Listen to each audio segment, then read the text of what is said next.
It's an extremely important event. I mean, I represent the Institution of Engineering and Technology, and one of our principal aims is to develop interest from young people in engineering, science and technology.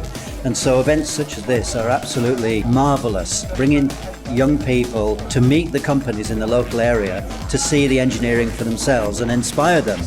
Because so many children, if you say, do you want to be an engineer?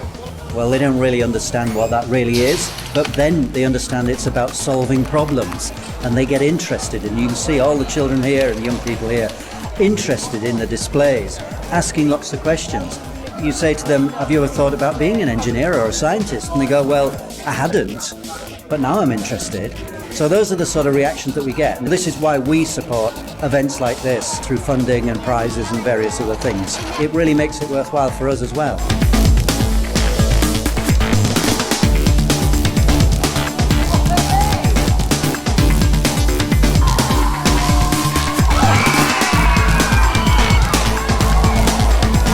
In the show, the lady went like that and the teacup stayed on. 3, 2, 1. The tablecloth was the thing that felt the force of the pull, so the tea set didn't move because it didn't feel it.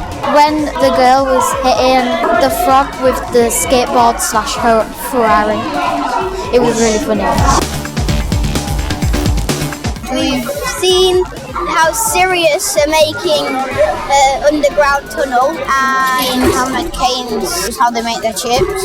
Engineering is so important in this area with such a lack of engineers, especially multi-skilled engineers, so promoting the apprenticeship scheme is vital for us. To be honest, I didn't believe the event would last 10 years. I thought it was just going to be a one-off, but to keep it going and the support from the local businesses for this and the schools and colleges, it's immense. I quite liked all the bones and stuff, like the paramedic things. Yeah, it was really interesting. I've really enjoyed getting good freebies from doing cool experiments with science. I had to go on that robot fighting thing where you have to control a robot, and if you win you get a fidget spinner. I came to Engineering Week when I was younger, and it did help me, did give me a good idea of what I wanted to do. The event today has been really helpful. It has opened our eyes into what we can do with engineering, as well as helping with the development of our car through different companies.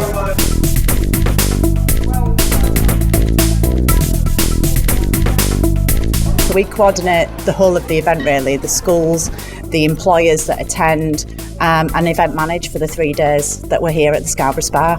Across the last 10 years of doing this event, the importance of raising the sectors of science and engineering and the job roles available to those young people is just so important, particularly here on the coast where we have a really strong employer base of engineers. So employers just showcasing what they do, the job roles that are available to young people, and bringing their apprentices along as well to show them actually there's different pathways that young people can enter, particularly engineering and science as well, is so important. The most enjoyable part of this event for us is just watching the young people's faces when they realise that there is these new job roles that are emerging that they didn't even know about.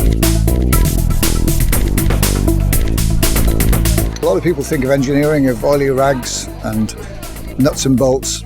It's about robotics, control systems, new technology. So we developed Scarborough Engineering. First year it was Plaxton's. We had 420 children. If we look in 2019, we have 3,000 children over the same period of time. I think it's dramatically important in that we've got evidence now of young children that came 5 years ago that are now skillfully employed as young engineers, which is very rewarding. My favourite thing today is probably the army one, where it talks about what it's like to be in the army. If they do this next year, I don't know what they used to improve really, but I did enjoy it, so I hope they do it next year.